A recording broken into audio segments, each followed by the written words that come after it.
மன்னார்குடி அருகே உணவு வாங்கச் சென்ற இளைஞர் மீது கஞ்சா மற்றும் மதுபோதையில் இருந்த இளைஞர்கள் தகராறில் ஈடுபட்டதுடன் 30 பேர் கொண்ட கும்பல் அவரது வீட்டை அடித்து நொறுக்கியதில் சுமார் 2 லட்சம் ரூபாய் மதிப்பு கொண்ட பொருட்கள் சேதமானது. கஞ்சா மற்றும் மதுபோதையில் இருந்த இளைஞர்கள் திடீரென நடத்திய தாக்குதல் குறித்து விவரிக்கிறது இந்த தொகுப்பு.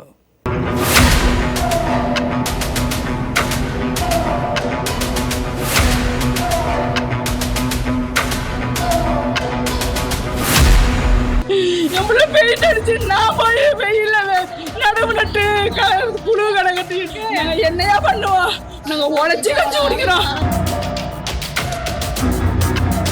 திருவாரூர் மாவட்டம் மன்னார்குடி அடுத்த மகாதேவப்பட்டினம் செபஸ்தியார் கோவில் தெருவைச் சேர்ந்தவர் ஹானஸ்ராஜ். பெயிண்டரான இவர் உள்ளிக்கோட்டையில் உள்ள தனது உறவினரின் துக்க நிகழ்ச்சிக்கு வந்துள்ளார். துக்க வீட்டிற்கு வந்த சிறுவர்கள் மற்றும் உறவினர்களுக்கு இரவு உணவு வாங்க ஹானஸ்ராஜ் கடை தெருவிற்கு வந்துள்ளார். அப்போது அங்கு வந்த கஞ்சா மற்றும் மது போதையில் இருந்த மேலநெமிலியைச் சேர்ந்த பெரிய கருப்பு, முரளி, விக்கி ஆகிய மூவரும் ஹானஸ்ராஜிடம் தகராறில் ஈடுபட்டு தகாத வார்த்தையில் பேசி தாக்குதல் நடத்தியுள்ளனர்.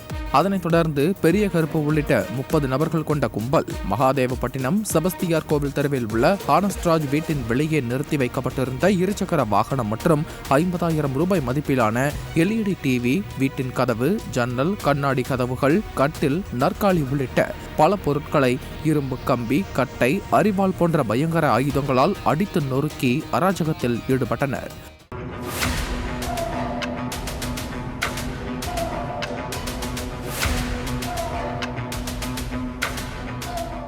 எங்க அண்ணன் பொண்ணு டெத்துக்கு நாங்க போயிருக்கும்போது சிறு பிள்ளைங்களாம் வந்துருந்துச்சுங்க.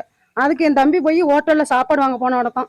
அங்க போய் ஒருத்தருக்கு ஒருத்தர் வாக்குவாதம் ஆடி என்னாச்சுன்னா கலவரமாகி என் தம்பி கொஞ்சம் உடம்பு சரியில்லாதவன், அவனை அடிச்சு தாக்கி கீழே விழுந்து அவனை இருந்து பண்ண பிறகு நாங்க எல்லாம் இங்க வந்துட்டோம். நாங்க வந்த பிறகு எங்க வீட்டை பாக்குறோம், எல்லாம் உடச்சு அடிச்சு நொறுக்கி எல்லாம் பண்ணிருக்காங்க. எங்க அப்பா வயசானவர், ஒரு 75 வயசு இருக்கும். கழுத்தை நெரிச்சு அவரை கீழே பிடிச்சி தள்ளி எங்க அப்பா போய் ஹாஸ்பிட்டல் அட்மிஷன் ஆயிருக்கு. இன்னும் வீட்டுக்கு வாங்கின கடனை கூட நாங்க அடைக்கல சார். 10 லட்ச ரூபா கடன்ல உட்காந்துக்குவோம். அன்னைக்கு கூலி வேலை தான் நாங்க பாக்குறோம். வேற எதுவுமே இல்லை எங்களுக்கு. அன்னைக்கு பெயிண்ட் அடிக்க போறது, வய வேலையும் வாக்கிய வேலையுமா தான் சார் செய்யறோம். எங்க அண்ணன் பொண்ணுக்கு துக்கத்துல நாங்க இருந்தோம் சார், சோகத்துல. இந்த மாதிரி நிலைமை எந்த வீட்டுக்கு சார் உண்டு? எங்களை ஜாதியை சொல்லி கீழ் ஜாதி சொல்லி எங்களை இப்படியே சித்திரவதைப்படுத்துறானுங்க சார். அப்போது ஹானஸ்ராஜ் வீட்டில் இல்லாததால் அவரது தந்தை அருள்தாஸின் கழுத்தை நெரித்து தாக்குதல் நடத்தி ஹானஸ்ராஜ் உடனே இங்கு வர வேண்டும் என கூறியதோடு அவரது சட்டை பையில் செபஸ்தியார் கோவிலில் கல்வாரி மலை கட்டுவதற்கு ஊரில் உள்ள 150 குடும்பத்தினரிடமிருந்து வசூல் செய்யப்பட்ட 50,000 ரூபாயை எடுத்துச் சென்றதாக கூறப்படுகிறது. இந்த தாக்குதல் சம்பவம் குறித்து தகவல் அறிந்து சம்பவ இடத்திற்கு வந்த காவல்துறையினர் வழக்கு பதிவு செய்து குற்றவாளிகளை தேடி வருகின்றனர். தாக்குதலில் காயமடைந்த ஹானஸ்ராஜ் மற்றும் அவரது தந்தை அருள்தாஸ் ஆகியோரை காவல்துறையினர் சிகிச்சைக்காக மன்னார்குடி அரசு மருத்துவமனைக்கு சிகிச்சைக்காக அனுப்பி வைத்தனர். மருத்துவமனையில் இருவருக்கும் படுக்கை வசதி இல்லாததால் தரையில் அமர வைத்த அவலம் அரங்கேறியது. அந்த பிரச்சனை முடிச்சுட்டு அவங்க வீட்டுக்கு போயிட்டாங்க. நிம்மலியிலேருந்து ஒரு 20-35 பேர் பிரச்சனை பசங்க தான் வந்தாங்க.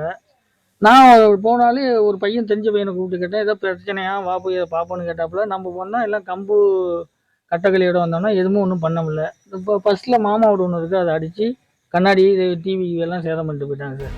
தொடர்ந்து அந்த பகுதியில் இதுபோல் அவ்வப்போது சிறு சிறு பிரச்சனைகள் ஏற்பட்டு வருவதாகவும் தற்போது மது போதையில் வீட்டை அடித்து நொறுக்கி சேதப்படுத்திய அனைத்து நபர்களையும் கைது செய்து தக்க நடவடிக்கை எடுக்க வேண்டும் என உறவினர்கள் மற்றும் தெருவாசிகள் கோரிக்கை விடுத்துள்ளனர்.